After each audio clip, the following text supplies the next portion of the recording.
I think many game log specialists who really love gaming truly don't want to do anything else, and they know that they have to keep doing this, so you have to get good one way or another. Now, I would probably start with that because that's a very, strong argument. Can't argue against penis.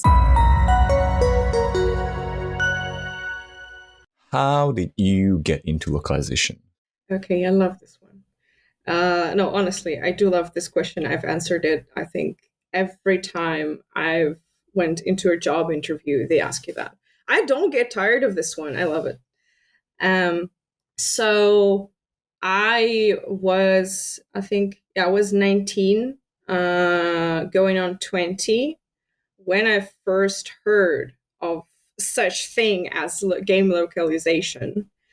I was a very passionate gamer. It got me through a lot in my life. I gamed since I was 3, honestly. Yeah, my first game was Bananas in Pajamas. It's a kid's game. Loved it.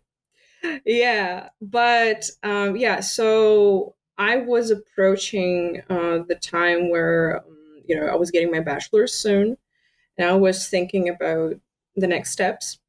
And also, I was thinking of what to do during the summer. And then I came upon this little thingy that takes place in, it's not Moscow suburbs, it's a bit further than that, but like somewhere in the Moscow region, called summer school. And it's not just like, it's like the summer school, not just some summer school. It's basically kind of like a camping / workshop situation where young specialists of very different backgrounds come together, so get sorted into different workshops and work on their projects, kind of exchange their knowledge, do networking, stuff like that. And there were different workshops there. So starting from, medical stuff to physics or like sociology and stuff. And I saw this workshop called Translation and Game Localization, and was like, what's that? Kind of, I mean, I have heard the word localization before. I just never put, much thought into it. Yeah, and I enrolled. There was a test ask, everything, and I got accepted. And so for a week, I stayed, in some suburb. It was like an ex-Soviet camp for kids that was abandoned some long time ago and got transformed into this kind of place. With other specialists in very different fields. This particular workshop was hosted by Levsha Game Localizations, this company. They're really cool. So they are actual professionals in the field who wanted to pass on their knowledge onto people who are interested in game localization and translation. Yeah, and for a week I slept in tents, and when I woke up, I went to, work with CAD tools, get to know what the hell is that, basics of game localizations. We even managed to come together to localize a very, very small game during the span of this week. But this was my first kind of hands-on experience with GameLog, and I was smitten, honestly. What kind of game was it? Oh, it was a very Starship-like thingy, but very indie. I honestly don't remember the name, and I don't think I can say it because I didn't sign any. I didn't sign any NDAs, but just to be clear. But yeah, so with this particular movement, kind of, and with Levsha Games, and specifically Anton Gashenko from Levsha Games, who then went on to create Game Localization School, which is, I think, the only one in the Russian language for Russian localization specialists. He created that. And after this, summer school, we started talking, me and Anton, kind of, got together a little bit, and I enrolled in some of his courses. Yeah, and the rest is history. Explain to me, you said that you like this question a lot. Why do you like telling the story? Have you ever thought about it? Do you like going back to those memories, or why? Because for example, for me, I don't like answering the same questions all over again. I feel like whenever I have guests, usually when they say that, "Oh, Andre, that's a good question," it's something that they were never asked before. Yeah, I think this is why I specify that I have answered it more than once, but I still like it. I think that I personally enjoy hearing other people's stories of how they got into what they truly love. So I ask this all the time to people that I meet. So, like, why this? If this is what you love, why this? And I think their stories are fascinating. It's always kind of sweet to see the sparkle in the eyes of someone who's telling the story of how they found that, what they really wanted. And I think I do have the sparkle in me as well. I am very, very glad, and I'm very thankful to Livsha, to Anton, and to summer school, but mostly to myself, because I was a student who could, just do nothing all summer, like drink with the buddies or whatever. But I thought ahead. I thought of something more, and I did not succumb to my laziness. And I actually went through with these tests, and I got into that bus, and I went into that camp, and I slept in those tents. I actually got extremely sick because the weather was horrible. It was like +8 Celsius at night, pretty cold for July. So I got a cold, but that didn't stop me. Is there something when you answer this question that you never said before? Is there something that you leave out? Did you have any negative experience from the summer school? Or was it all just I like how you dig into stuff. No, I do like it. You are just a tiny bit provocative when you talk, and I actually love that.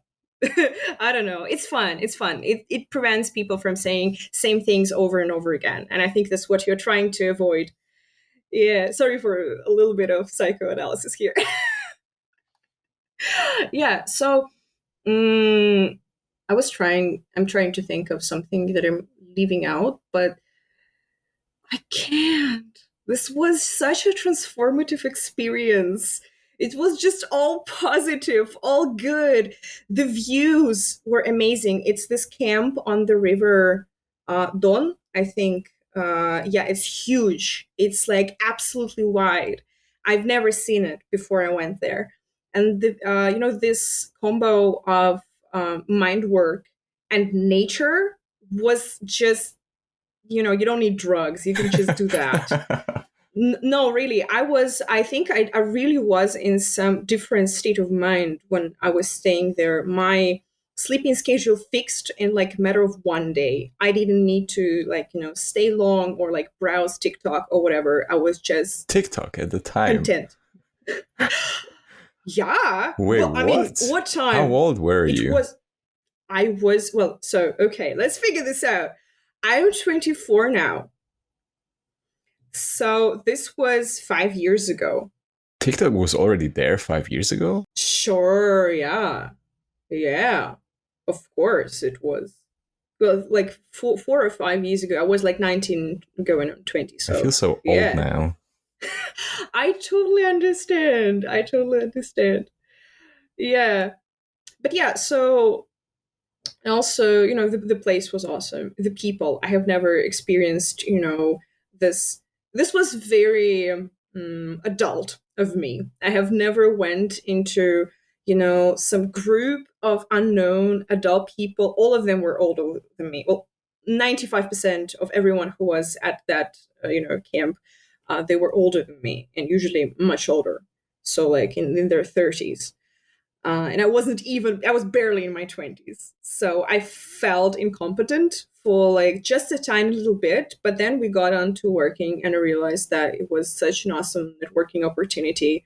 I loved being around all of these people from very different backgrounds who were all fixated on kind of the same thing as me.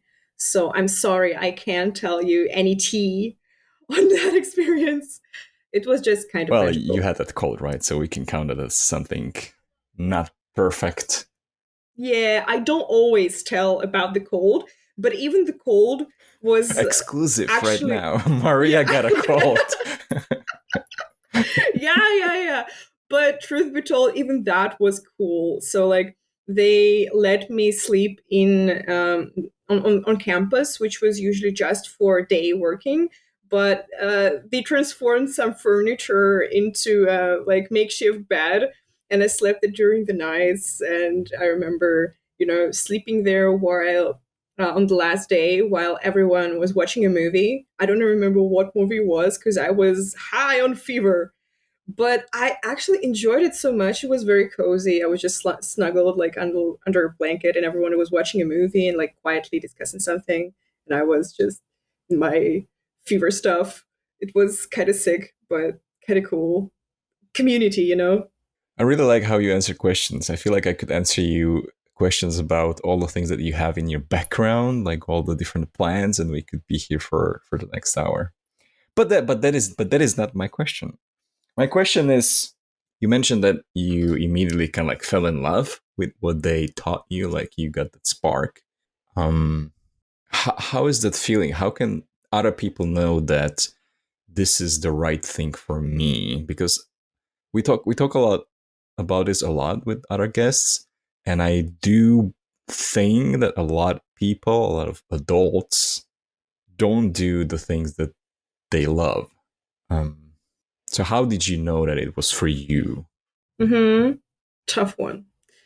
I think, dissecting feelings is actually much, much harder than you think. I've realized that when I went to therapy and my therapist started asking me, is this really how you feel? So like I say an emotion and she's like, is this truly it? Or is this something else? So now when I get asked questions about, how do you feel? It takes a long while to pinpoint the exact emotion or the exact, feeling. But um, to me, this was very close to childlike excitement. So I felt at that time that I was a very serious person who was doing very serious, busy stuff to get by. And when I saw this, I was like, I don't have to get by anymore. I can do this. I I'm very lazy. I've said this a couple of times. It's true. It's true. I am absolutely. And I know that I really like something is when I choose this over doing nothing and just chilling. So when I went home and I took some time to watch some, courses, some little videos on YouTube on different cat tools and stuff like that, instead of watching, funny cat videos. Uh, that was kind of a signal to me that maybe I should definitely start looking into it more because it didn't feel like a chore. It felt like my genuine interest, even though sometimes I still have to consciously choose to improve here. I think it's very. I think everybody has heard, this phrase like choose, do what you love, and you won't be working a day in your life. I think this is very false. I think this is very false. It's You cannot be fascinated by anything, uh, all the time. I don't believe that. I don't believe that you can, even the love. Even the job that you love and enjoy the most, you will still hate one day. One particular day or like one particular situation, you will want nothing to do with this. And I think this this is how I define it, what I want to do. I know it when I can and I do make a conscious decision to do this, even when I'm not really feeling it. And it doesn't feel like pure torture. Yeah. So something like that. It's the combination of, kind of like wonder and discipline. Yeah, I think I have a bunch of questions about the discipline and your resilience, because you mentioned that that is your superpower when we first connected. But okay, we're talking about localization, so maybe let's get present. What is it that you actually do right now? So you recently started working with Terra, and you work as a Russian LQA specialist. What does that even mean?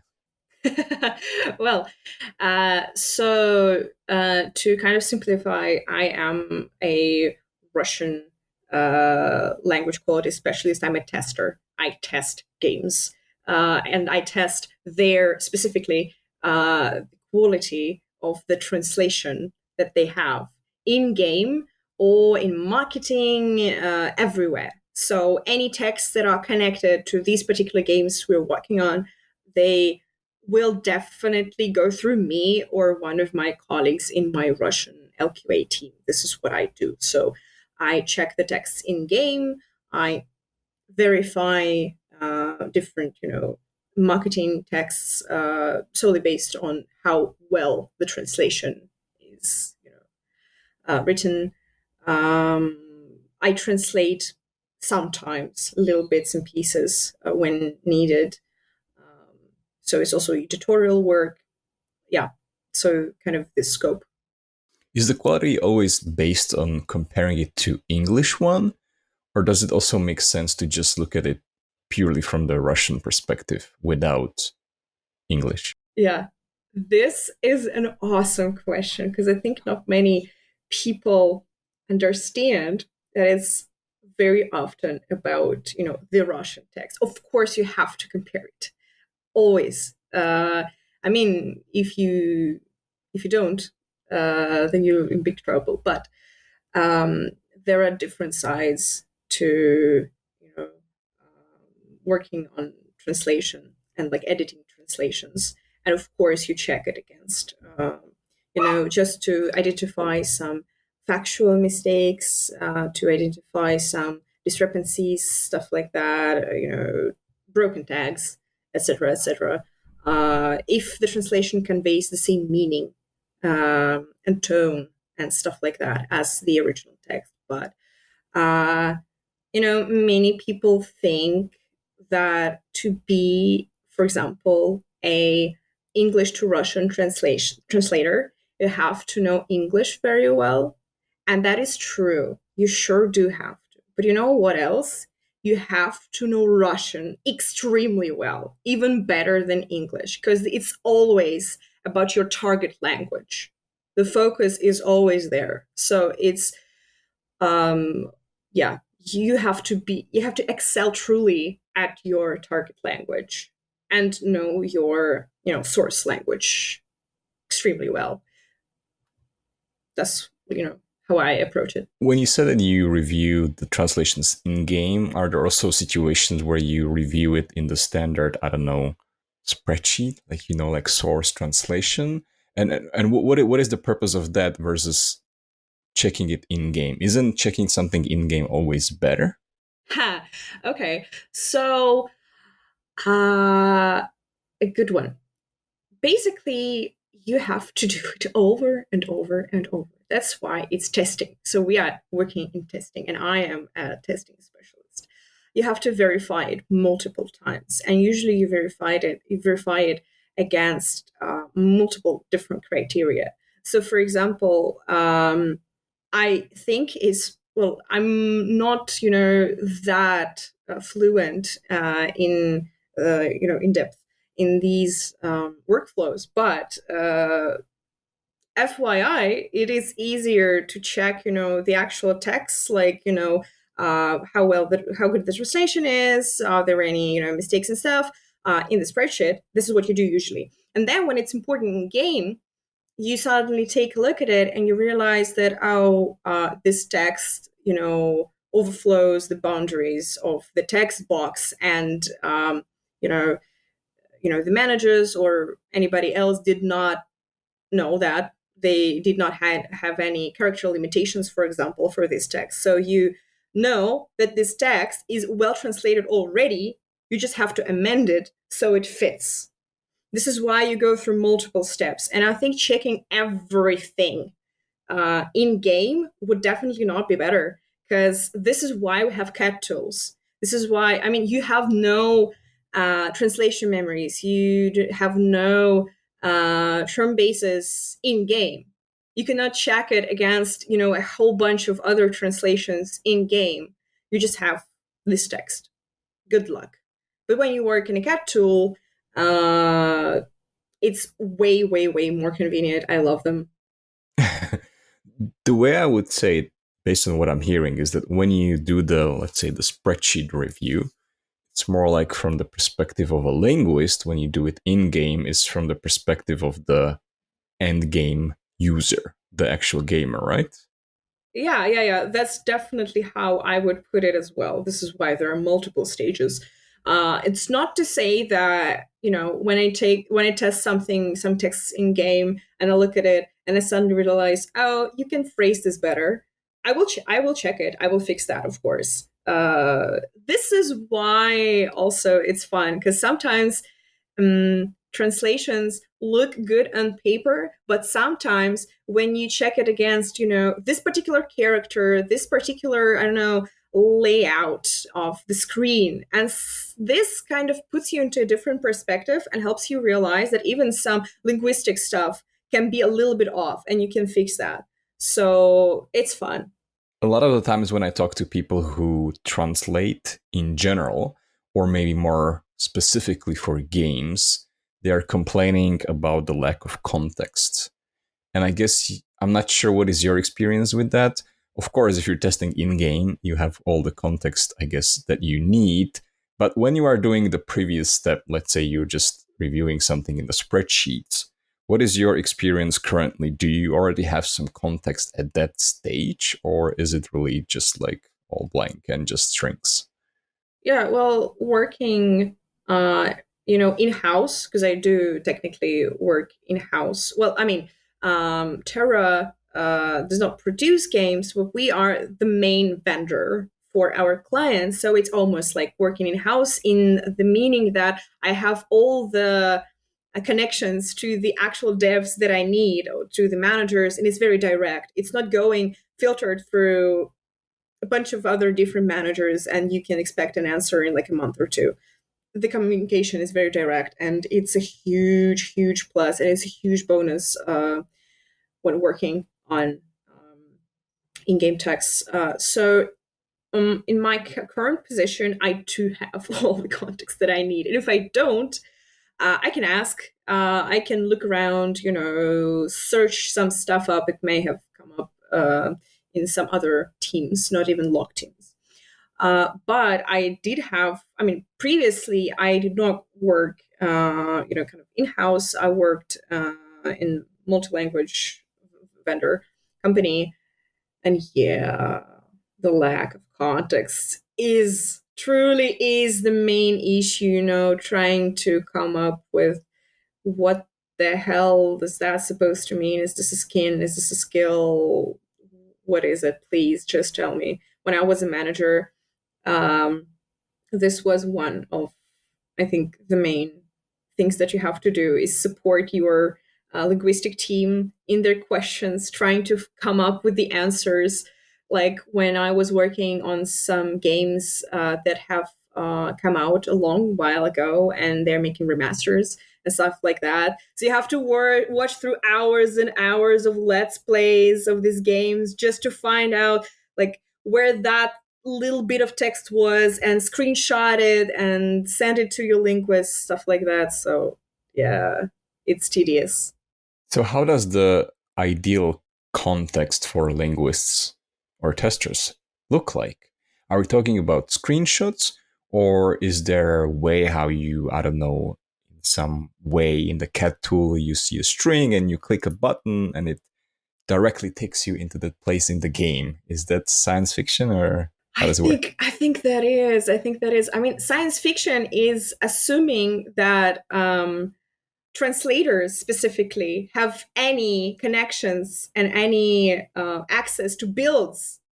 Most of the time you don't. If you get to play the game at any stage, that's like a huge gift from the devs. I mean, I have not worked in production in management of linguistic projects that much, only like 2 years I think, around that.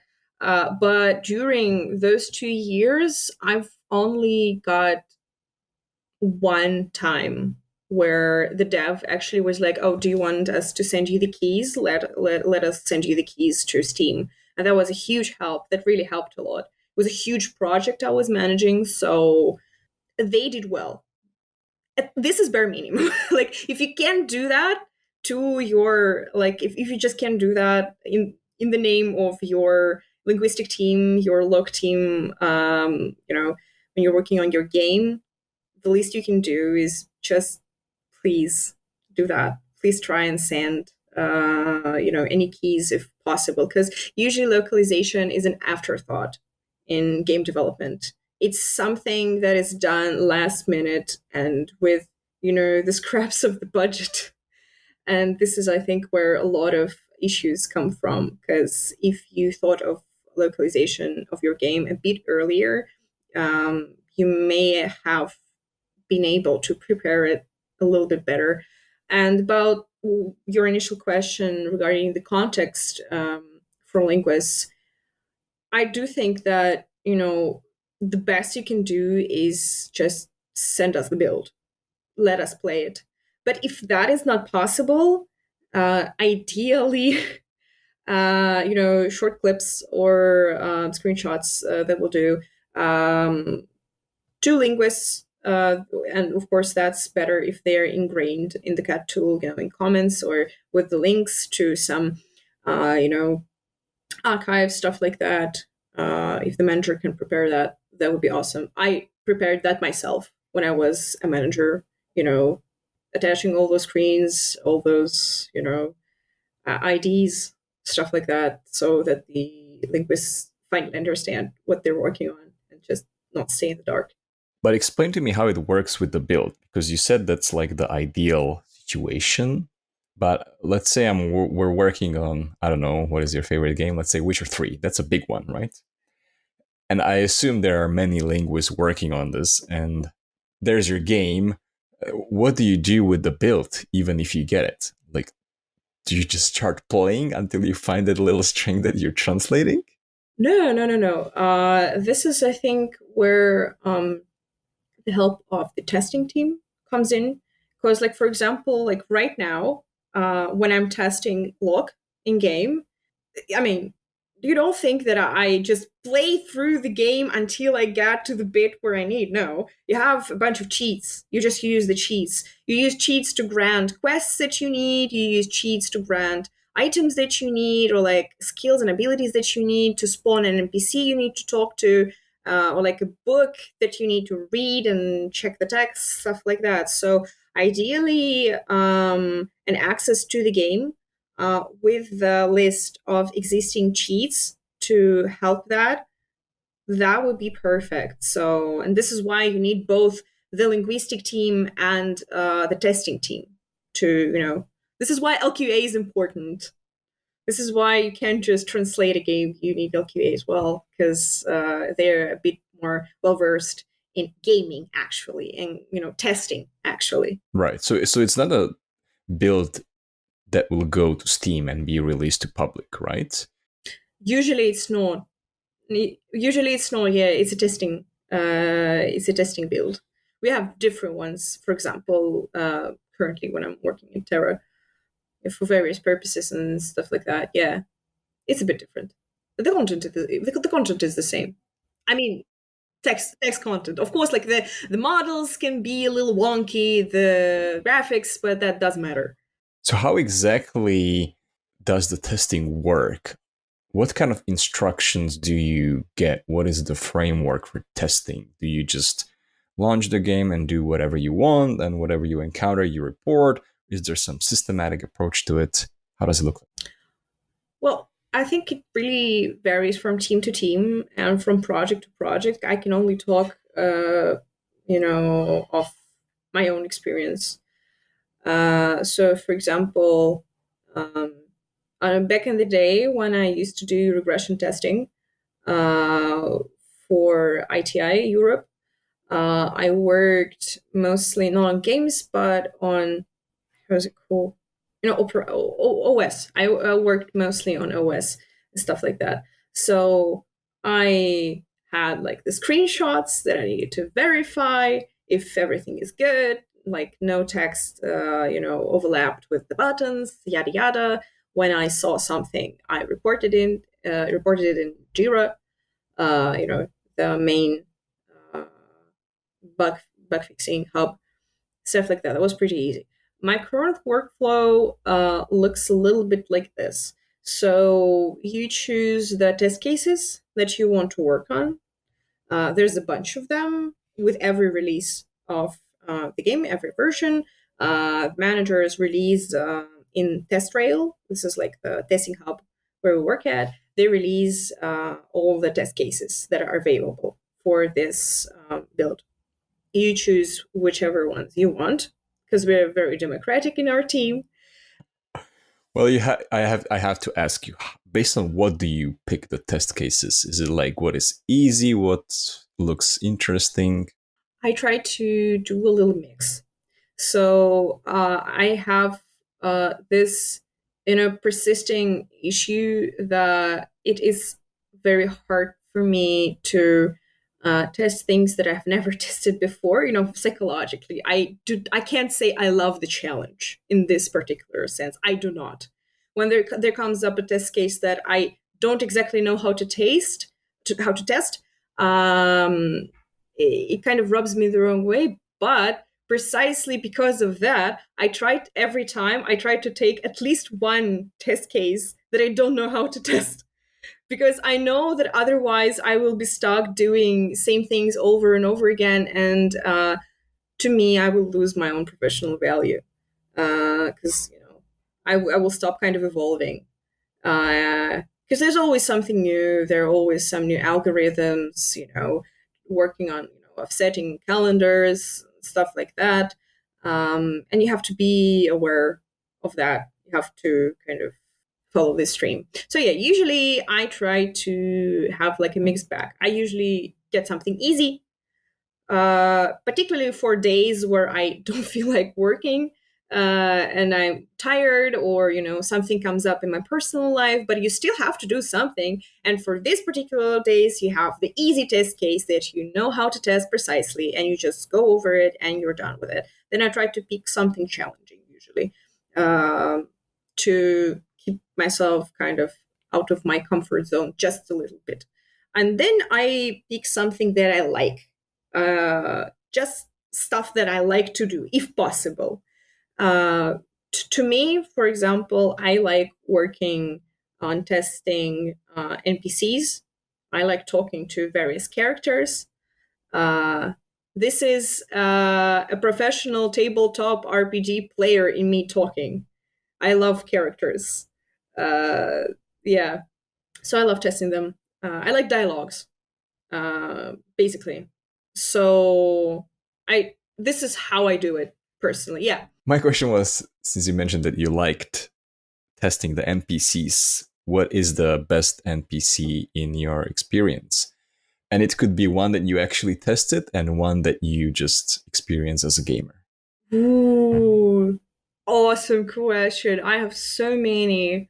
God, I really, really have to think about this because I do get attached to, video game characters quite easily. And I have a lot of my favorites. Maybe start with the one that you actually tested, because I assume that would be a smaller set than what you experienced in your whole life. Again, due to NDA, I can't say who is it, but I can describe the character. Um, so, this is a henchman. He has really cool nautical themed design. Um, he's this kind of he's a very fun character because he's both supposed to be scary but also funny, and all of his lines are very mixed in this way. So they're kind of, like, what the hell? But also then they end with a punchline, and it's funny. And he has this, scary kind of like, ooh, kind of boogeyman demeanor.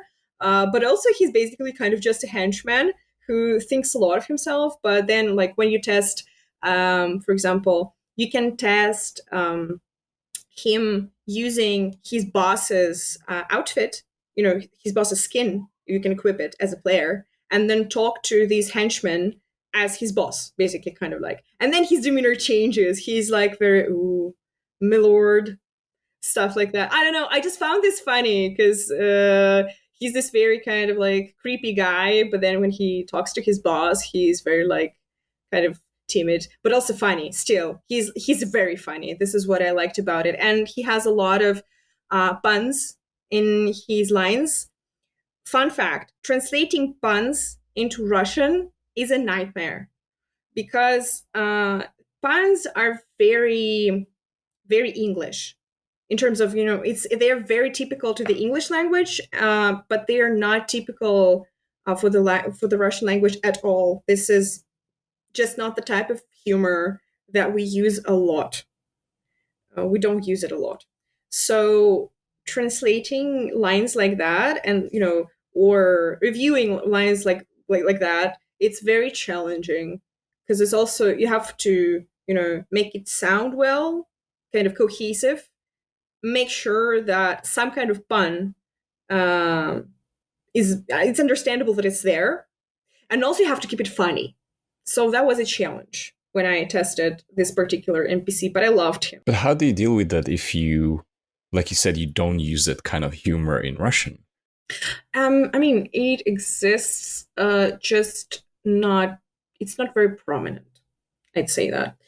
Usually I don't know, we come around kind of switching to some different type of joke, honestly. Most of the time, because when I review translations of these lines that contain a lot of puns, if you try to retain them all in Russian, it will sound awful. It would, I mean, in English, it's corny, but it's still kind of funny, for the lovers of dad jokes and that type of stuff. This is not the case in Russian. In Russian, it just sounds extremely forced, extremely. So you just usually have to change the type of joke and retain some similarity. Yeah, we usually brainstorm that with our whole team. Yeah, really. Usually, when there is some kind of difficult puns or word plays, we just, come to the whole team. There's currently 6 of us working in the game department. And we're like, okay, guys, girls, let's do this.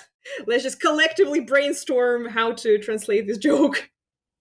So, the NPCs, which is the one outside of your work that you can actually name? Yeah. I definitely can name some. I just need to think of one. We were just talking about me getting Red Dead Redemption. I assume there will be at least one character from there. Oh, for sure. I mean, truth be told, I do love RDR2. It's not my favorite game, but I absolutely love it. But if I had to name someone from RDR2, this will be very niche. This will be extremely niche. There is an NPC who is a homeless man. Yeah, he's a homeless man. I don't remember in which town exactly you meet him, but everyone who played RDR2 probably will know who I'm talking about, and maybe remind what the town was. But so he's this very kind of homeless guy who kind of like lies to Arthur that he's been in a war, and he's trying to, come off very pathetic because, he needs the money. But mostly when you interact with this homeless guy nicely, you realize that he mainly just needs human connection. and you can actually be very nice to this homeless guy, and he reveals that he didn't actually fight in a war, but that doesn't, taint the relationship that they, very briefly form with Arthur, the main protagonist. And why I loved him, this particular little guy, he was funny. First of all, he was very, charismatic, this kind of, jester type of character. And I realized that I have to spoil the game to reveal why I like this character precisely. Just now I realized that I have to spoil the game to you. Uh, maybe, maybe no. Well, do you know how RDR2 ends? No, I don't. I know. Please don't tell me. You know it's on my wish list. Well, I'm sorry. Well, scratch that, forget that, cut this out. I will choose some other. Well, if it's not this random guy, um, hmm. This is so hilarious because there's so many great NPCs with awesomely written storylines, and I'm talking about some very random homeless guy. This is peak me behavior. Um, I really, really enjoyed Dutch. This is very this is a very basic answer. You probably don't know who that is.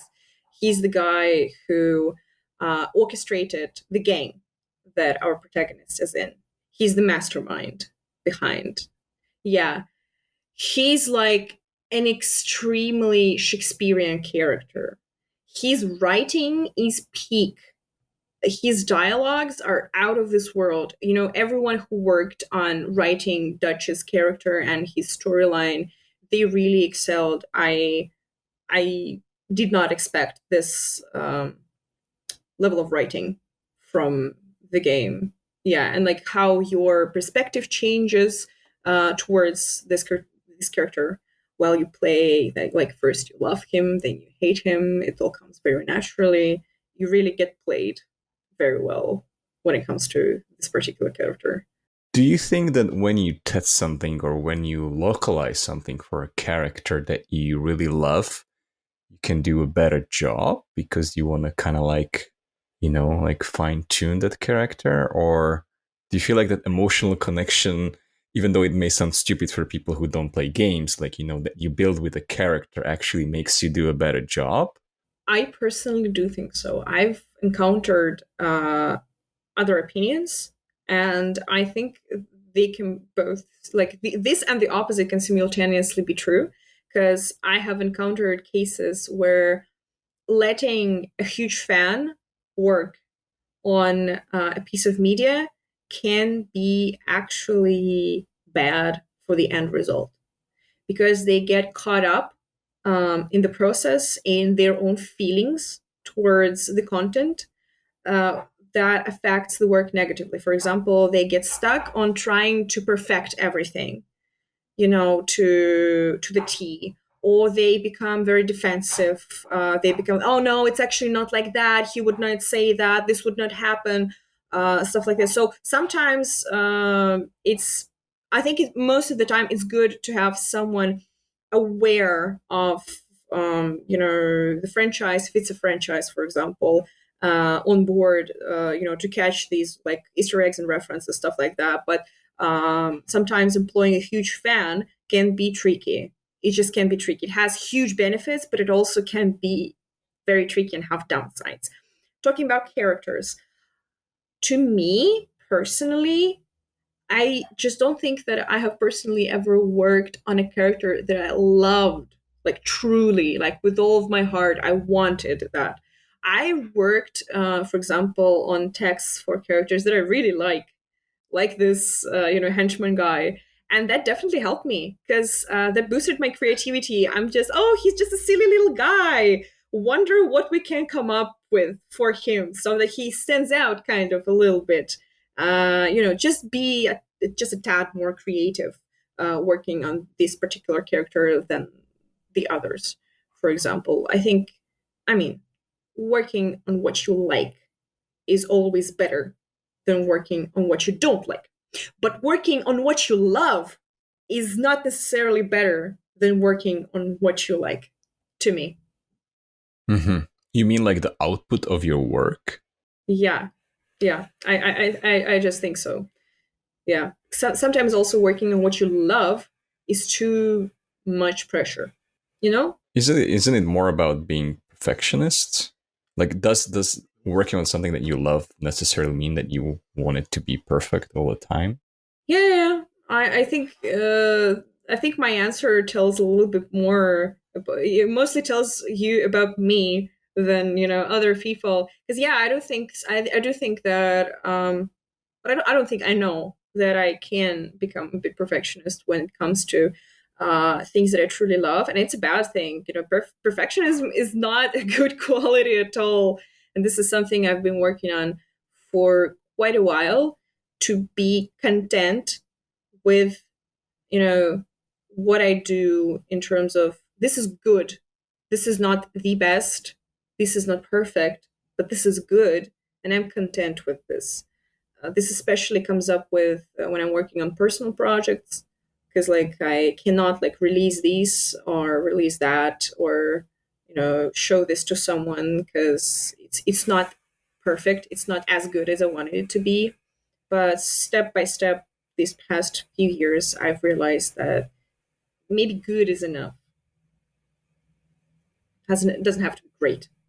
Yeah, well, that is another topic that we could start discussing, but maybe not. Let me ask you one more question about the NPCs. Have you ever come across an NPC that reminded you of yourself? I have, I have, I definitely have. Um, I have to choose carefully here. Wait, why carefully? So that we don't learn too much about you? Is it is it some NPC like who, I don't know, murders people in their free time or something? No. Oh, no, no, no, no, no. No, no, no. I think the NPC that I saw a little bit of myself in um, was do you know the game Night in the Woods? I heard about it. Isn't it the one where like people chase each other? Like there's like a murder or something? No, no, no. That's Dead by Daylight, I think, or like no, yeah, Dead by Daylight, I think. Sorry, what is Night in the Woods? Night in the Woods. It's an indie game. It's kind of like this cartoony. Um, it's like lulls you into this sense of it being a kids game, because the style is pretty cartoony, but it's actually kind of deep. Hashtag deep. It's kind of like a coming of age story about a girl who fails college and goes back to her hometown. And then she encounters that, like, how her town has changed when she was away, how her friends have changed. And then there's also a cult. What? Yeah. The plot thickens. But yeah, it's kind of, if I had to, describe it in one sentence, it's what it's like being 20 compressed into one game. It's extremely fun, very chaotic, super sad, and kind of underwhelming in a good way at times. It doesn't give every answer that you wanted it to give, but I like this about this game. And in this game, there is an NPC called B. She is our protagonist's best friend. They didn't talk for, well, like 2 years, like 3 years while she was in college. Yeah, and then she comes back to her hometown to find out that B kind of moved on from their friendship a little bit. And basically, in this game, you can choose, there's a protagonist whose name is May. You can choose who to stick with. It's either B and her issues, her problems, her kind of hobbies and stuff, and your other best friend, who is this like chaotic, you know, fun yet a little bit depressed little guy. His name is Greg. Yeah, this game also explores friendships, how they form, how they fall apart, kind of thing. And B kind of reminds me of myself. um yeah. in some ways. So did you decide to go with B? No. No, you didn't. You went with Greg. Yeah, I went with Greg. I actually can say that I really like B. I mean, as a person, I like her as a character. She's an awesome character, but I can't say that I love her. Wait, what does it say about you? Do you like yourself? Well, I think sometimes you see yourself somewhere where you maybe wouldn't necessarily want it to, and you feel a little cold out.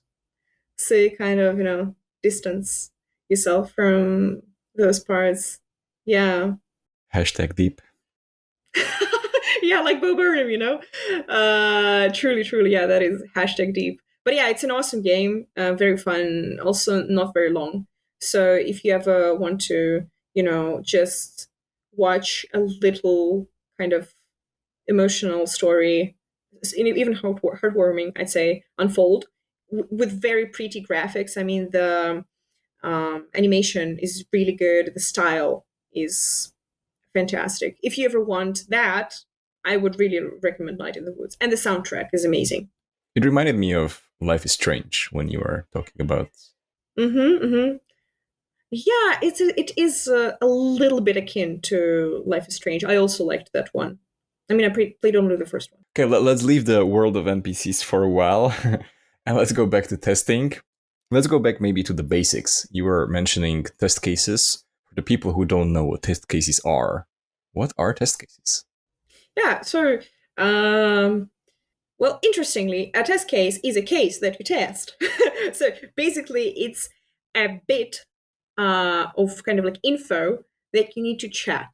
For example, a new gun comes up in the game. It's introduced, and you have to test it. For me, as I do not test the gameplay, I test, the text. I go in game, I acquire this gun, and I check its name, its description. If I drop the gun and take a look at it, the text that comes up, is it okay? If I kill someone with this gun, does the kill feed turn out okay? So this is what I do, and this is basically the test case. The test case is this particular gun, or like a test case can be again NPC interactions. So go out and check the interactions with this particular NPC. What he says, does he freeze? Maybe some wrong text comes up. So this is a test case. Is this good enough? It is good enough, I think, but one thing that I remember when you were saying that how you operate right now is that you go into test trail. I never tried it before, and you pick the test cases that you like, and then you figure out how to test it. To me, in my experience, when I used to be involved a little bit with testing, the QA team would actually prepare steps how to test each test case. So do you also have experience with that? And what is the pros and cons where you are already given the steps versus where you have to somewhat improvise and figure out on your own how to test it? There are absolutely no pros in figuring out how to test stuff yourself, because you don't know. But isn't that what you're doing right now? Or did I just misunderstand? I did not specify. We do have scripts, kind of like, so, okay, acquire this. Try and fire the gun. I don't know, like, check the kill feed, check the description, check its name in your inventory. So yeah, you do have the steps, and it's absolutely detrimental, because nobody's discouraging you from trying something new. I don't know. If you think of something else, you can try and test it in game yourselves. Maybe if you come up with an error, you can then flag it. It's all good. But there are standard procedures to testing, and it is important to know how to follow them, how to execute these steps. So there are steps. There are also, various spreadsheets with, the texts that should be there. Actually, there are screenshots sometimes, which can be helpful.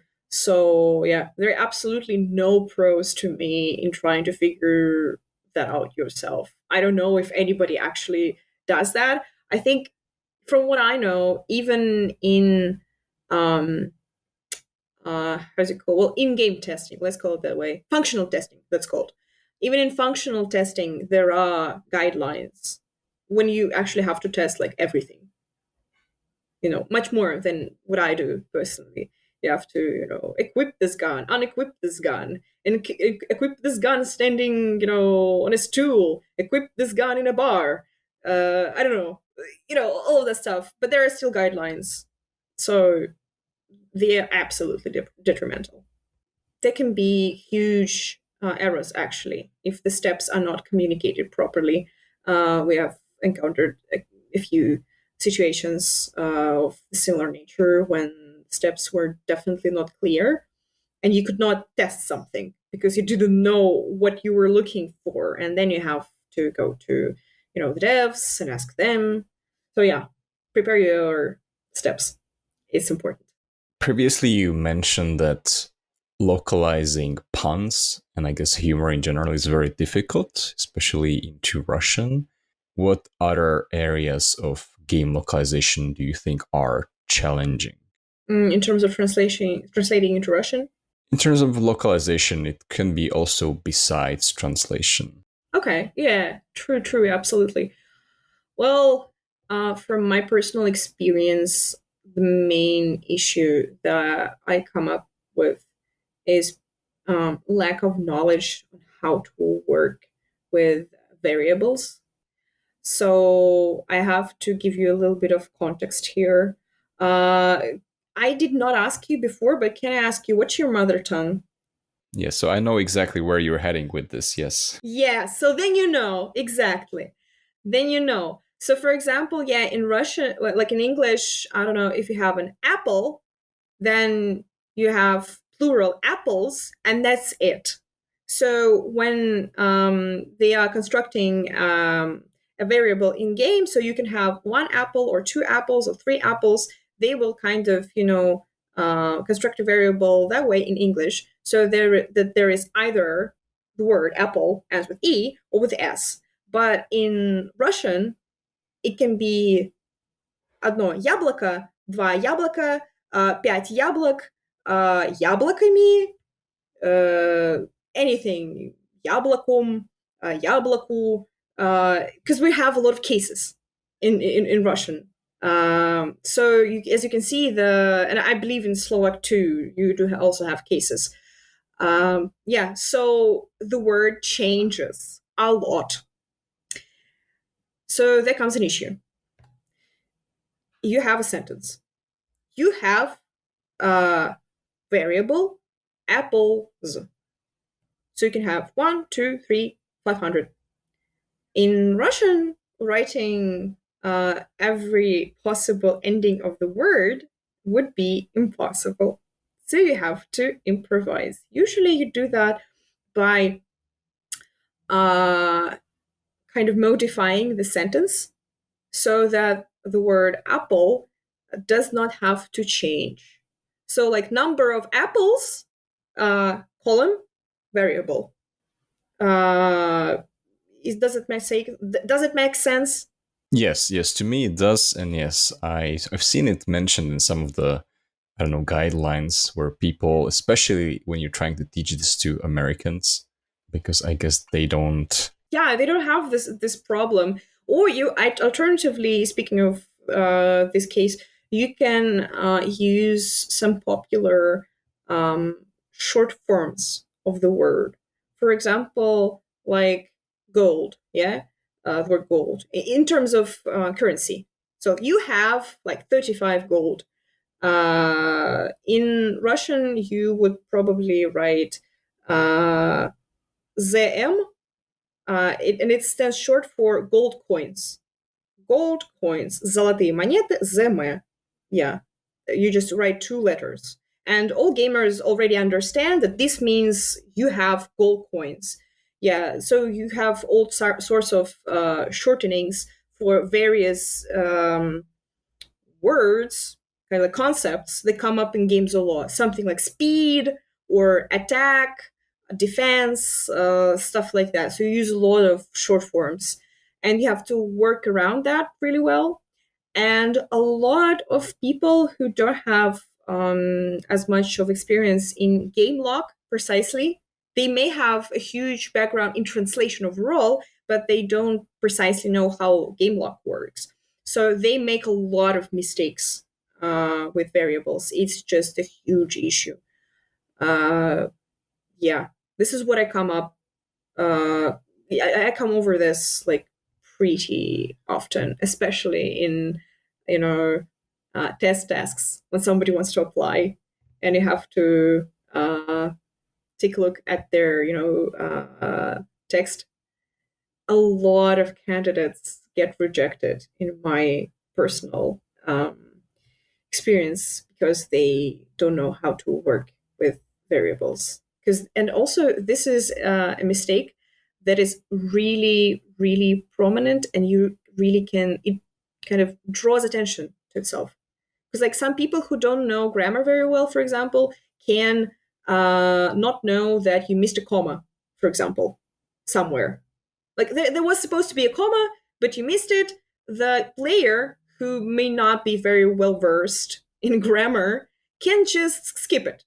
But this is like wrong. It's flashy.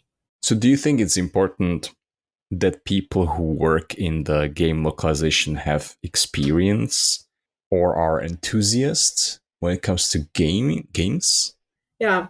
I actually do think it's an advantage, but only if you played in your target language, to me. I mean, but not only, but mostly if you played in your target language, because then you know all the nitty gritty, all the nits and bits, all the common mistakes that people make. You may have come up with this list of mistakes on your own, in your own head, when you were playing, even before you came to game lock. Even when you didn't know why this was a mistake, you were like, this is wrong. This looks very wrong. And then someday when you work on game block, you will realize why. But from my experience, my personal experience, I have met more gaming enthusiasts with not enough, let's say, linguistic experience, professional linguistic experience, who turned out to be very great professionals. I have met more of those people than people who are good linguists that never worked on games, that turned out to be a good fit for a game log team. That's just what I've seen. Why do you think it's like that? Is it just like gamers have their own culture? They sure do. They sure do have their own culture. That's like no denying that. But I don't think that's the case. I think enthusiasm definitely is a force to be reckoned with.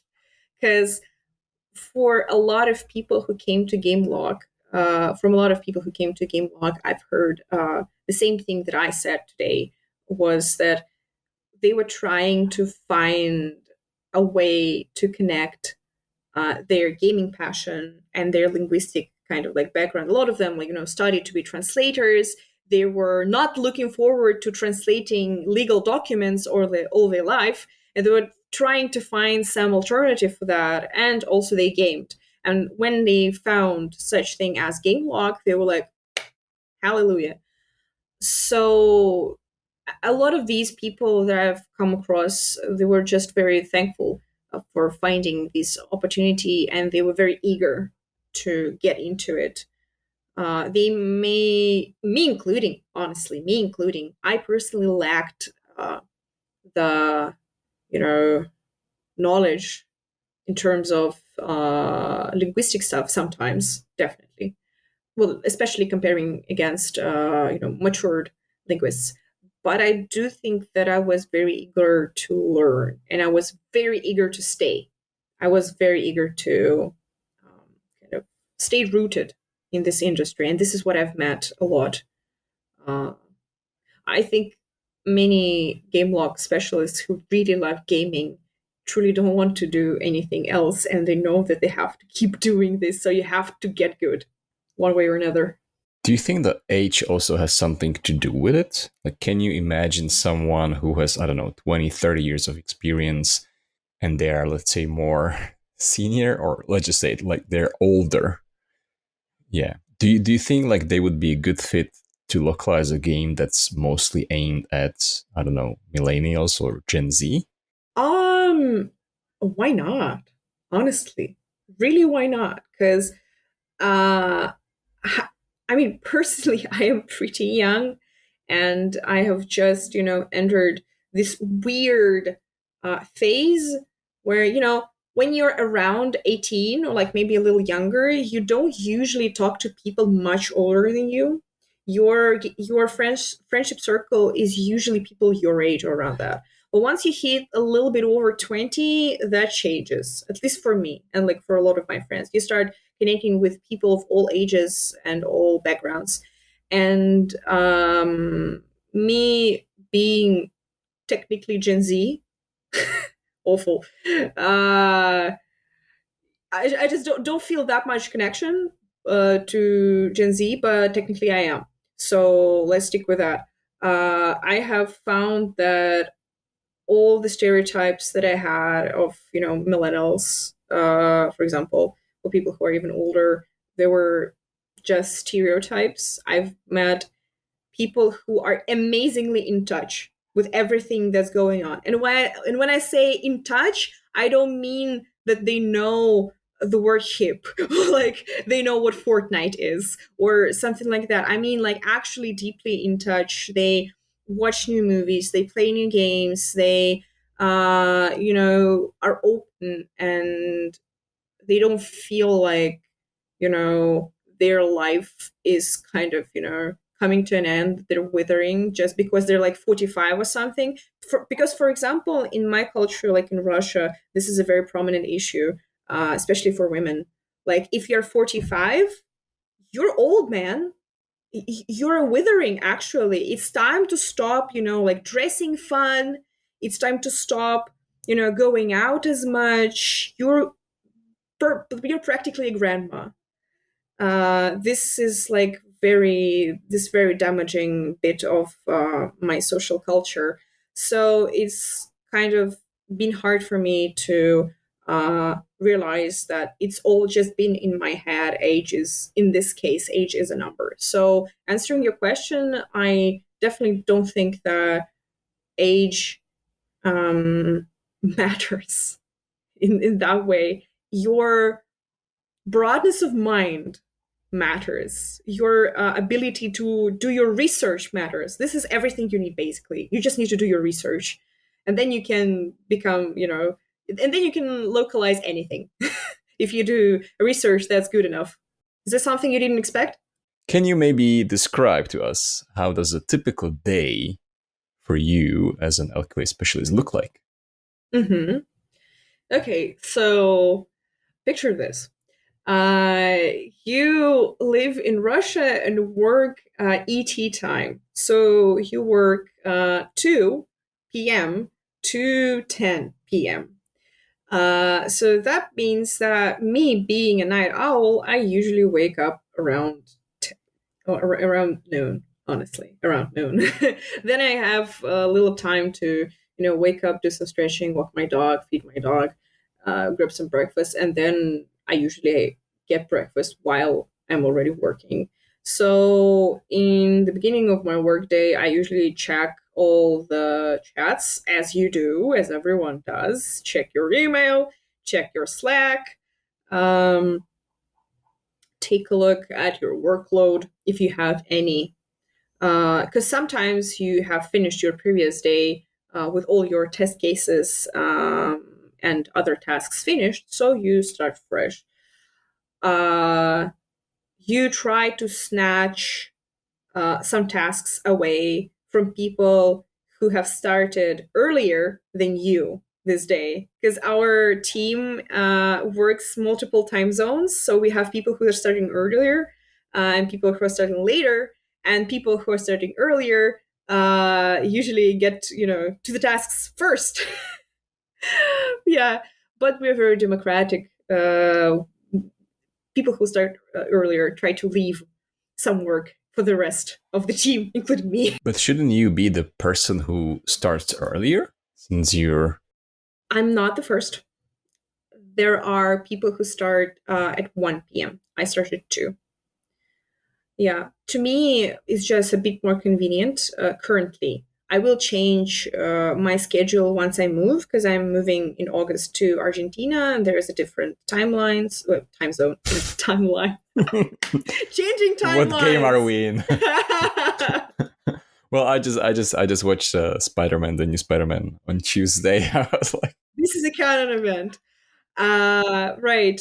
Yeah. So yeah, there are people who start earlier than me. It's pretty convenient actually, because there is bigger coverage of the work hours.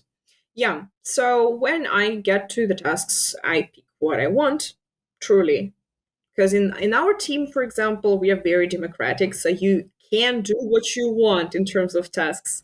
So there are no assigned topics, like this guy only does this type of tasks, and you only do the tasks connected to this project. There is no such thing. So if you want, you can do anything. but I'm pretty sure there has to be some team member who's like, who only gets the leftovers, no? Don't you think? We have just had this conversation with the team like a few weeks ago, and we just settled on people who are starting earlier try to not take all the tasks and just pick some, just a bit, so that, and then when I start, I also don't take the rest of the workload. I wait, I choose something to work on, and while I do that, I also wait for the people who start even later than I do, so that they can get a chance to pick something. Yeah. And also, don't worry, there are tasks that come late in the evening when people who start at 1 p.m. aren't working. So nobody gets offended. Yeah, we are a democracy. Everybody kind of is content with the system. Well, at least that's what they say, and that's what I say. Yeah. So going forward to my typical day, I spend, I think, like half the day, so like 5 maybe hours actually working. And then I do get some free time. In the free time, I can take my lunch break, which lasts an hour, and I don't have to actually eat lunch during it. So it's just an hour of spare time. I can usually go out and, maybe run some quick errands in this hour or whatever. Then come back home, lunch in front of the laptop. Um, yeah, try to alternate between different types of tasks throughout the day so that I don't get cross-eyed. So usually, if you start working on revision, so like, or proofreading, and I do a little bit of that, then I try to switch and do some in-game testing, so that the mind kind of alternates between different types of activities and I don't get tired as soon. Thankfully, my job allows that.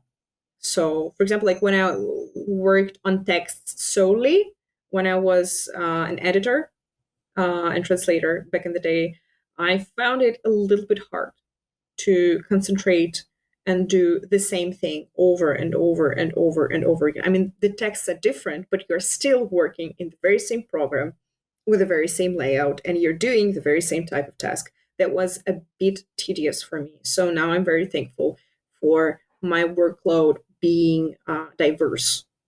Yeah. So I do that. I attend some meetings from time to time. They may be corporate, they may be in game, in team. So like a weekly meetings, or maybe I, schedule some call to explain something to the newer colleagues, to walk them through some type of tasks. Also, kind of, I think, like about an hour and a half a day you spend in Slack chatting. I mean, not just, idly chatting, although of course that happens, but, answering various questions, helping the team, with brainstorming, for example, because we brainstorm a lot. Like, so there's a new season coming up. We have a name. We need to translate it. What do you think, guys? And then there is like just a huge bunch of messages trying to brainstorm the name. That's also what you spend a lot of time on. I think like 30% of my workday is research. Because when you work with texts, you constantly have to research stuff all the time, starting from, do I need a comma here? And then ending with, like, I don't know, what is this type of gun? Is this even like, is this a pistol? Or is this, I don't know, some other type of gun that I don't know because I'm bad with guns? Yes, you have to research just like a huge load of information. Yeah, fact checking, and fact checking again. Yeah, I'm just imagining like Google or someone else, your government collecting the information on what you search. I search all types of shit, honestly. Sometimes add on top of that I'm also writing, in my free time, of course, not in my work time. That's for my HR. I work during my work hours. I don't write personal novels in my work time. But when I do, I have to, because I write, stuff that's close to detectives. Sometimes, there are detective elements. So you have to research a lot of stuff, like body decomposition stages, uh, guns. Oh my gosh. Yeah, my search history. Well, that already sounds kind of weird, like searching for body decomposition. But what is the weirdest thing that you ever had to research? Yeah, For work purposes, yeah, we can. for work purposes, weirdest. Uh, I mean, it's not really weird, but like um,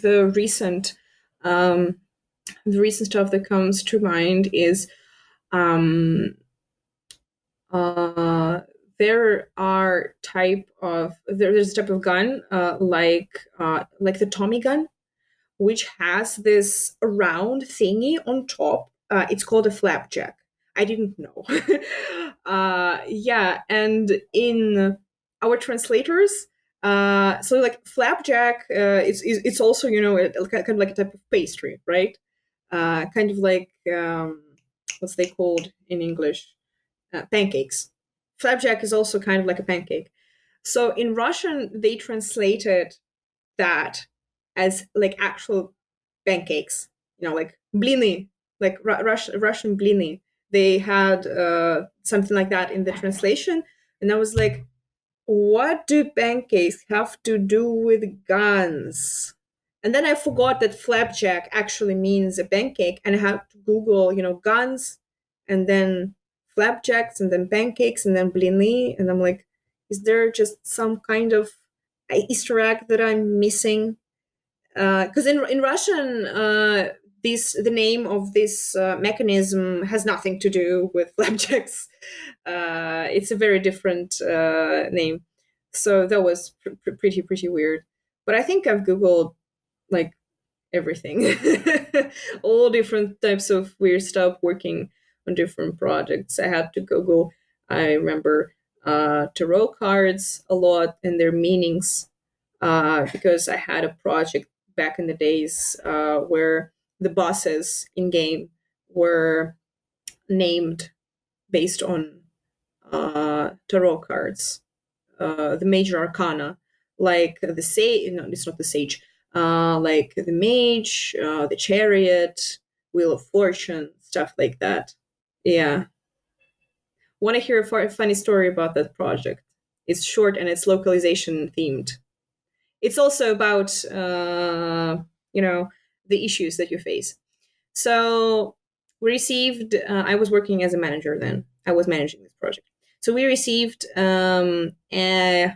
a term base from the previous translators. I don't know who they were and when they translated. Looks like in the early 2000s.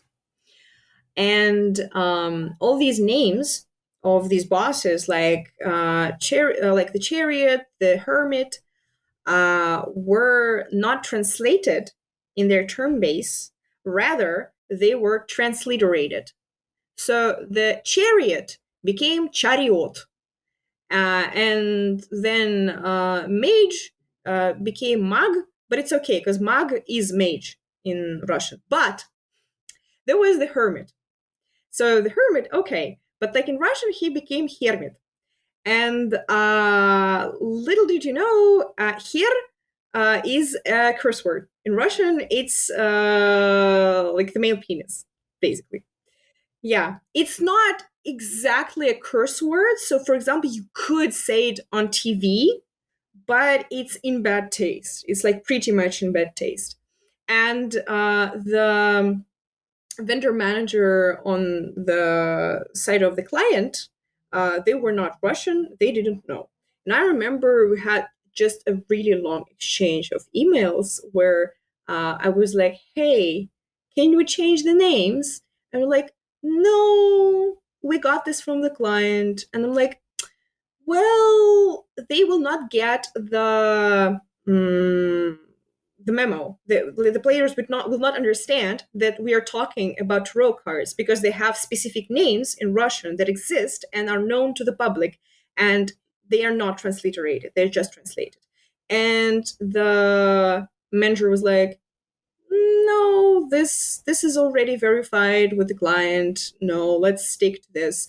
And this was probably one of the funniest and a little bit like silliest things I had to do in my professional life is writing an email where I explained to the manager that we cannot write hermit. Like, we cannot include this word. This actually sounds like this is an insult. This is a bad word. Everybody will laugh at a localization like this. Please just let us change it. And they did. After like 5 or so emails going back and forth, like for 2 days, they let us change it to, the actual names of the cards. So I was very happy, but it was a funny situation. What do you think was the thing that actually convinced them? Like, why did it take 5 emails? Did you always use different arguments, or did you, I don't know, gave them some references? Or what worked in the end? I did use different arguments because I do think that in the end, the profanity thing convinced them because you don't want this. Because from what I understood, I mean, I totally get it. When you have finalized the TB, the term base, the glossary with the client, going back to the client and actually saying, oh, well, there were some discrepancies, something doesn't sound right, can you please change that? That can be difficult. It's a process. And I understand that you don't want to go through this again as a manager. I mean, I've been in that position. You don't want to go back to your client and say that you messed up somewhere or something like that. So I understand why the manager was reluctant. But I think that, like, not saying the word penis in your game where there are no penises involved and it's actually about, tarot cards, that was pretty convincing. That I think really hit the nail. Yeah, I think that's it. I should have started with that. I was trying to be kind of diplomatic at first. I didn't want to touch on that because I was trying to be very, well, this translation does not reflect, the original meaning, yada yada.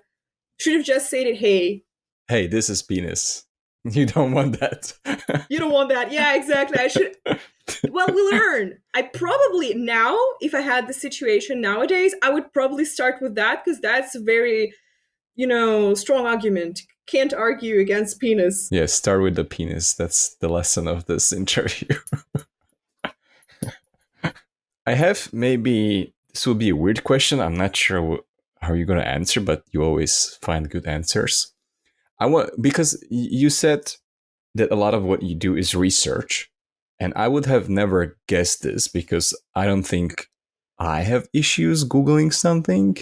But I know that my roommate, who happens to be Japanese, she says that she sucks at doing research.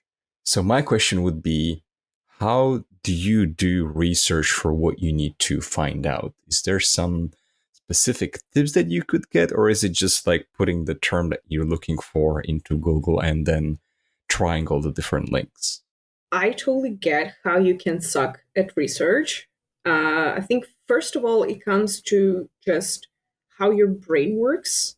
And if you like, which information type you respond to better. Because, for example, as you could have guessed, I respond to text very well.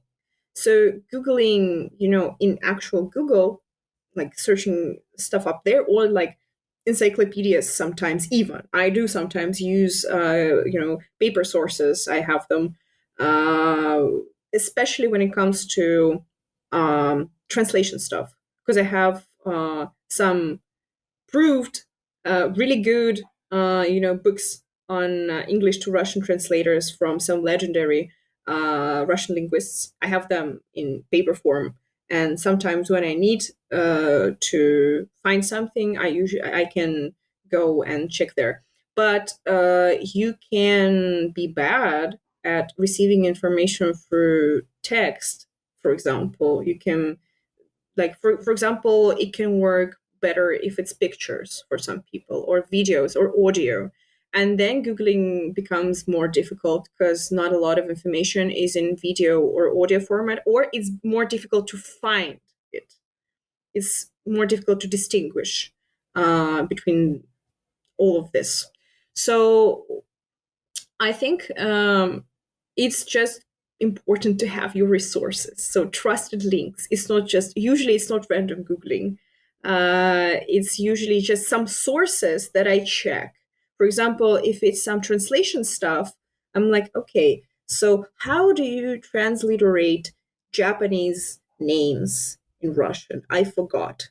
I have, my kind of like translation encyclopedias. I have verified sources from back from when I was studying translation, stuff like that. I check against those. When it's something I don't know, just some random stuff like flapjack gun thingy.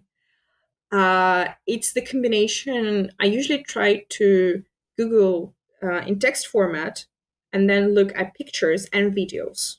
So this gives me kind of like full scope of information. Like when I, for example, like here, I don't understand what is this. I need to understand what is it.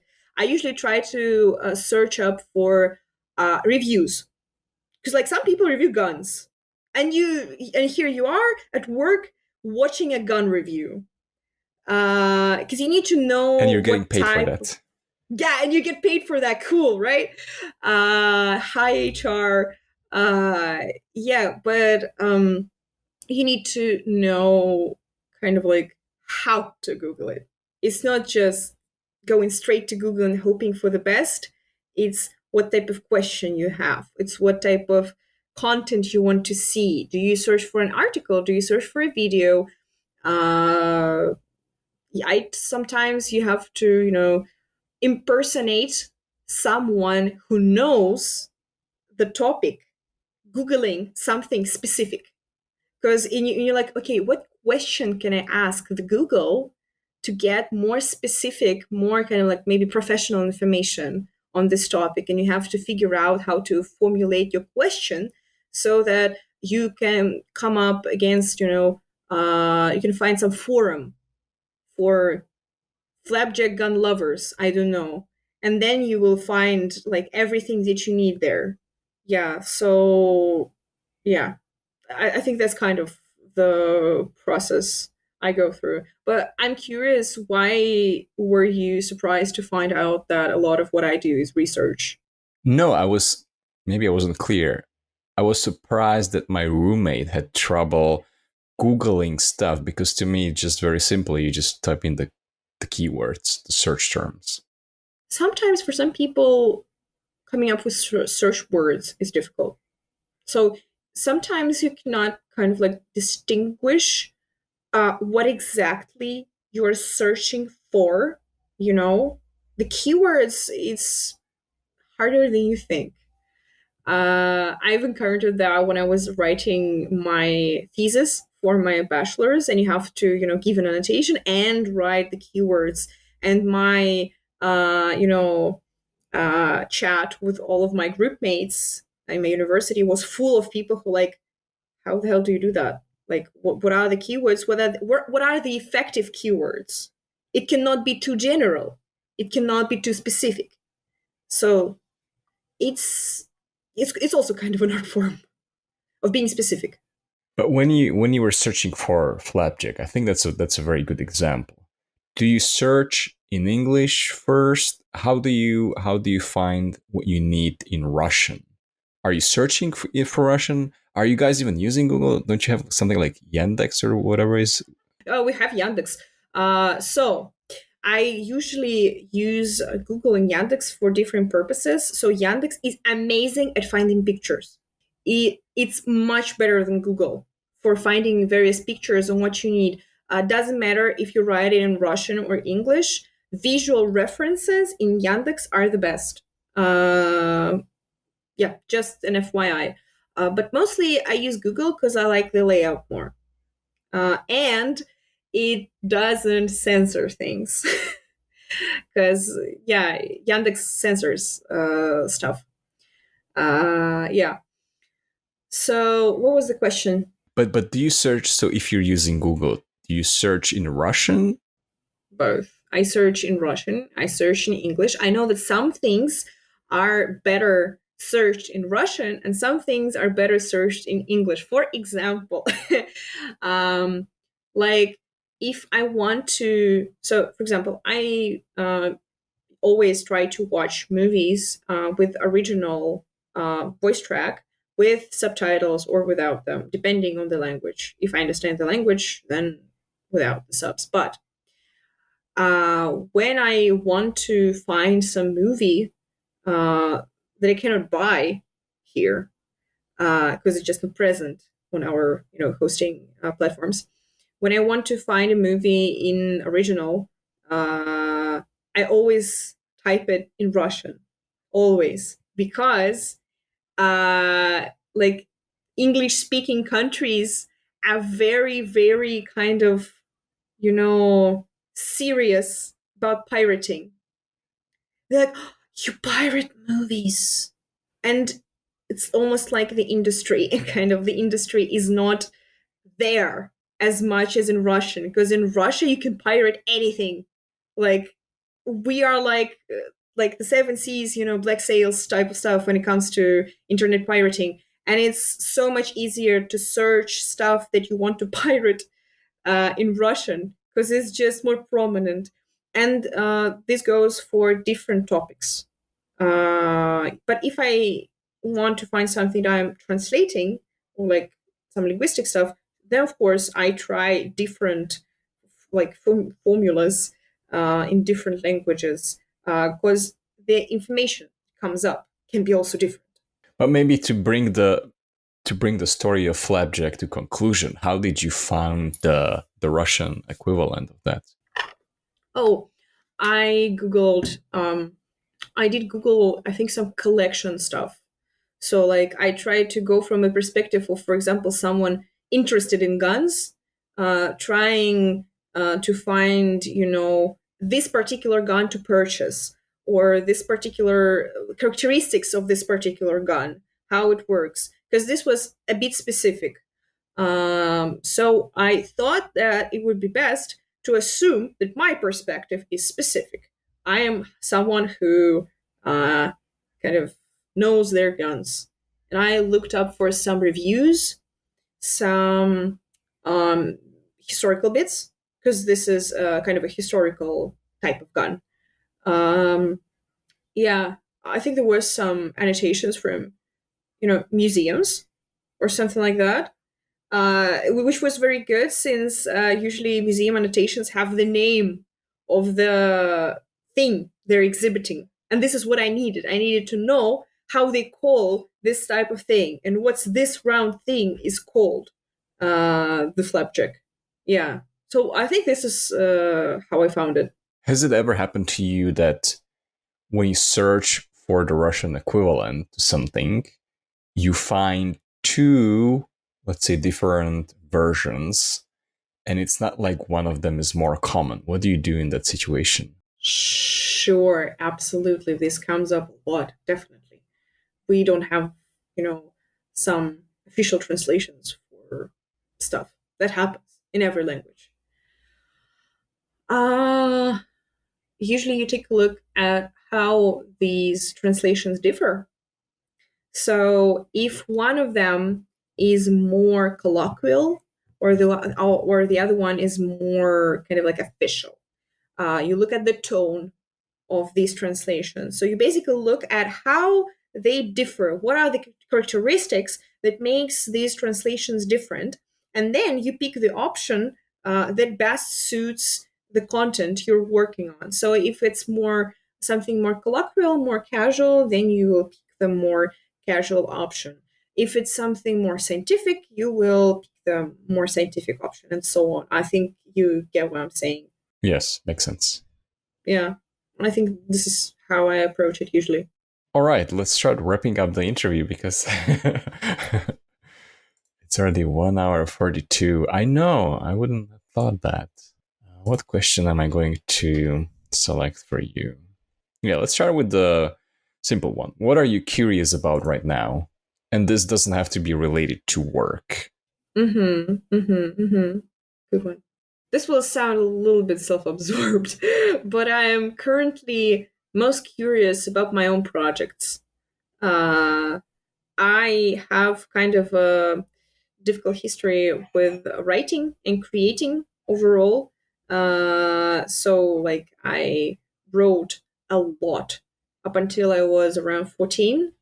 And then I spent 2 years in a creative, type of college that actually took the creativity out of me, and kind of the desire to actually create stuff. And then I did not write a single thing up until I was 20.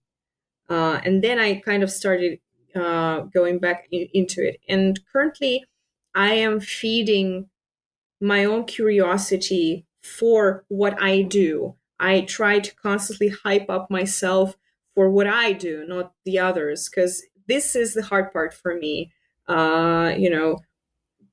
Feeling like my own projects, my own ideas, my writing, my, tabletop games, they are worthy of my attention just as much as everything else that others do and others create. So I try to kind of divert my attention back to what I do and pick that apart and pay attention to that, because this is where this is like a pillar. This is where I try to um, kind of, this is where I get strength. This is where I get my mental resources currently. So, uh, kind of to summarize, I mean, what are my projects also? I am currently curious about my own culture. I'm curious about my own mythology. I mean, Russian mythology, my language, not in professional terms, but in terms of the beauty of my language. Like, I have started reading poems, something that I have not done in a very long while. I didn't like poems back in the days, but now I get back into it. I think this is because a big move is on the way for me, because I am migrating, and I want to take in as much of my culture, my take on my culture as I can, because I will carry it somewhere else where it will stay with me. So this is what I'm currently curious about. Yeah. I was thinking about this question before, but what is it that you love about Russian language? I'm not sure if it's something that can be expressed with words, But I guess you're good with words, so maybe you can give it a try. I can try. I also don't think they can really explain it. Um, I first of all love the sound. I think Russian language is extremely versatile in its sound. I know that to many foreigners who do not speak Russian, it sounds harsh, but I think it's because you have not heard, poems or songs or something like that. Because I have I have seen a video of on YouTube of a guy who is a polyglot, and he was standing outside with a sign like "Come up to me, speak a language. If I don't speak it, get 20 euros," stuff like that. And I know for a fact this guy knows Russian, but a lady came up to him and started reciting a poem, a classical poem in Russian, and he did not get it. He did not understand that she was speaking Russian, and he actually gave her 20 euros because he didn't guess that it was Russian. This was very kind of symbolical to me of how different this language can be, how versatile. It's it changed a lot, not for the best in some cases, but funny enough, um, there is so much history in this language that I can kind of go back to when I'm feeling down because of everything that's going on around me in my country. For example, just a simple example, in current Russian, feminitives, the feminine endings of words, um, are a huge debate. Because, like, for example, in English, if you say, like, someone is a doctor, this word does not specify if they're male or female. But in Russian, it does. And most of the words, I mean, naming professions or something like that, like doctor, politician, or like teacher, stuff like that, most of them currently use male forms. And the Russian speaking, let's say, feminist movement, they often choose to kind of create these feminine forms to signify the, like, I'm not a man, I'm a woman, I'm a woman and a professional. For example, like there's a word doctor, and it's male in Russian. But if you're a feminist, you might say that you're not a doctor, but doktorka.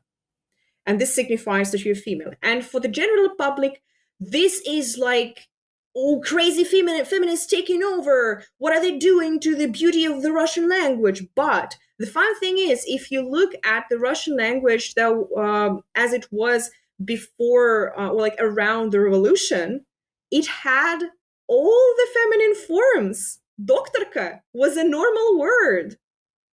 Literally, it was a norm. It was absolutely okay to use it.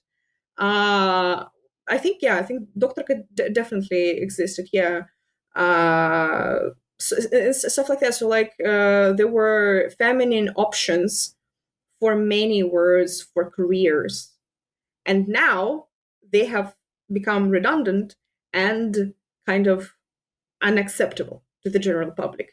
But when I look back at the history of my language, I see that there was an option. I see that things were different in my country and things were different in my language. And when I see that in it, I feel like maybe there is a chance of a positive change. Because, not only regarding the feminine forms thing, but overall. And I think this is why I love this language. I don't understand it fully. So we in Slovakia, we also have doktor and doktorka, exactly like you said.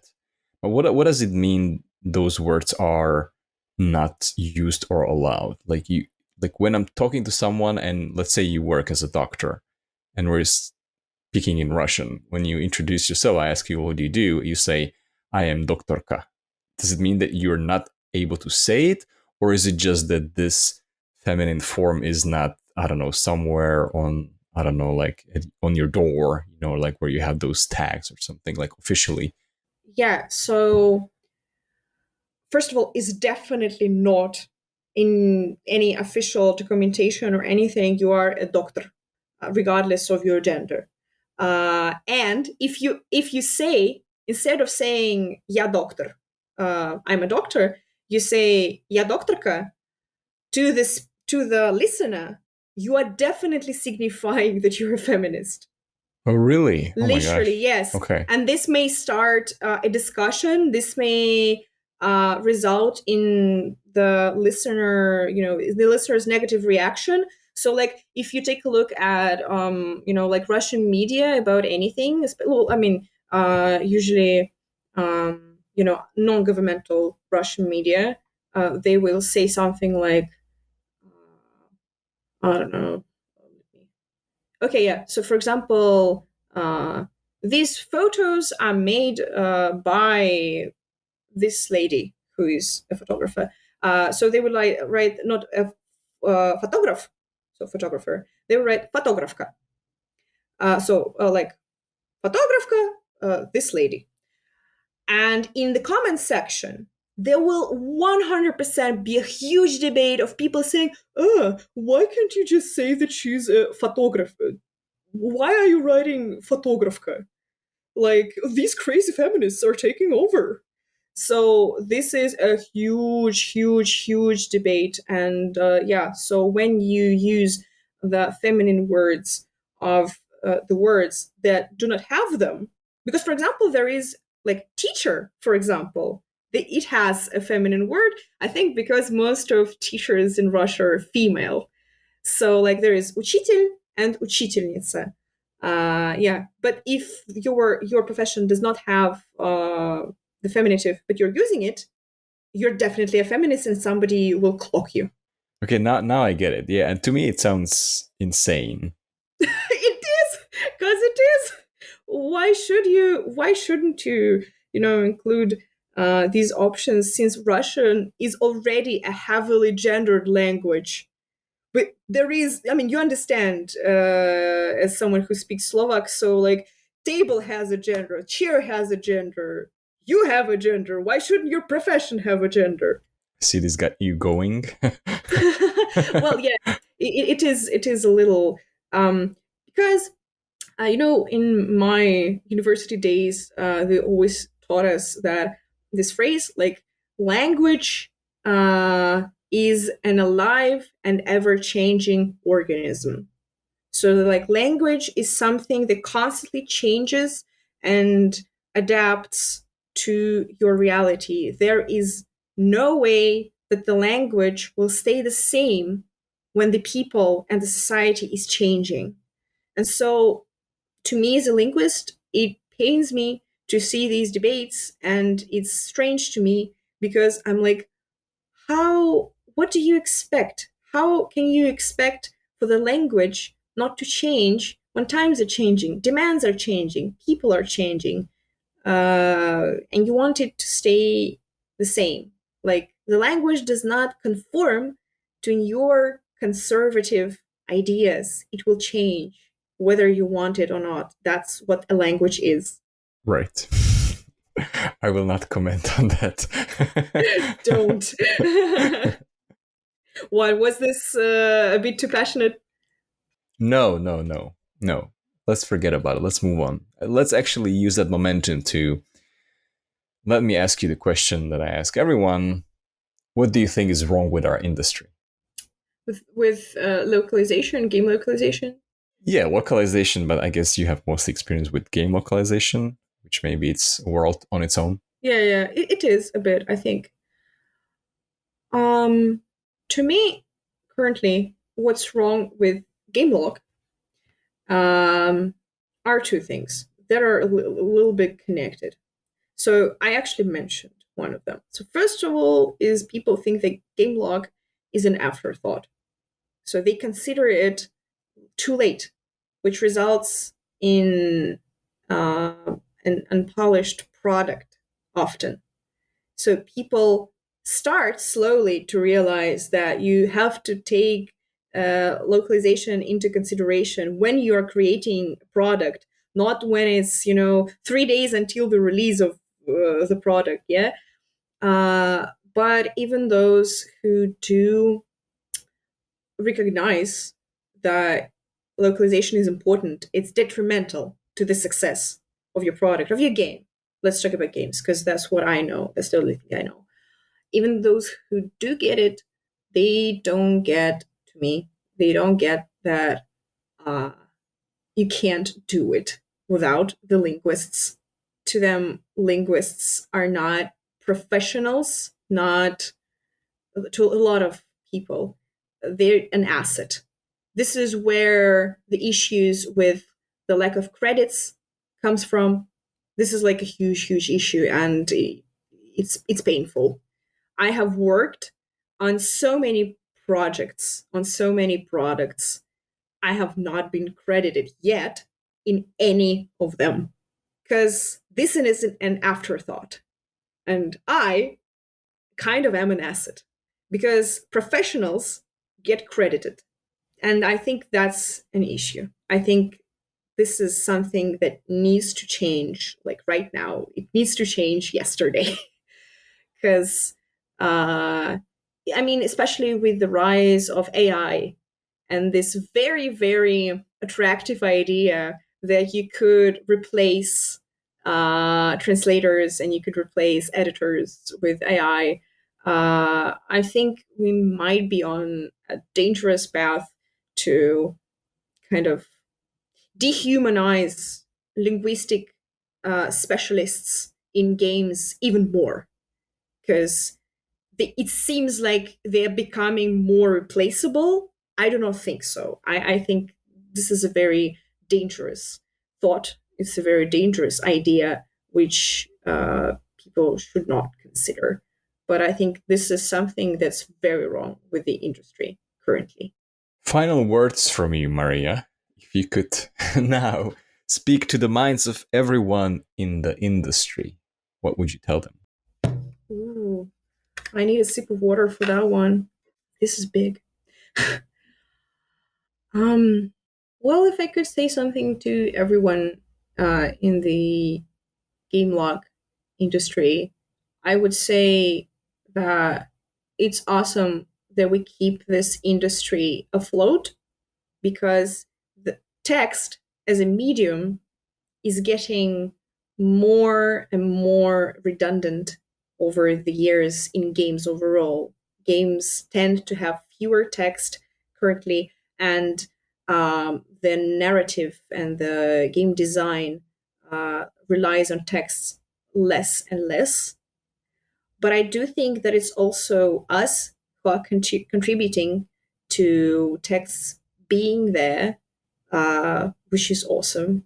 And I think that everyone is doing such a magical work being able to broadcast all of these products to everyone else. This is what I love, and I think this is what every person who works in localization secretly or not so secretly loves is you opening doors for other people. If not for you, people who are reading this in your target language could not they would not be able to enjoy this, they would not be able to use this, they would not be able to understand this, but now they do. So everyone, like, if I had to say one thing, I think I would say you all are doing magical work. Honestly, you are doing magic because I remember my favorite translation teacher in my university used to say that you're not translating words, you are translating meanings. So, like, it's meaning into meaning. And to me, this is more than, just some uh, typing stuff. This is pretty magical. This is kind of even philosophical. So, don't forget that you're doing something pretty magical and get your credits. Everyone get credited now.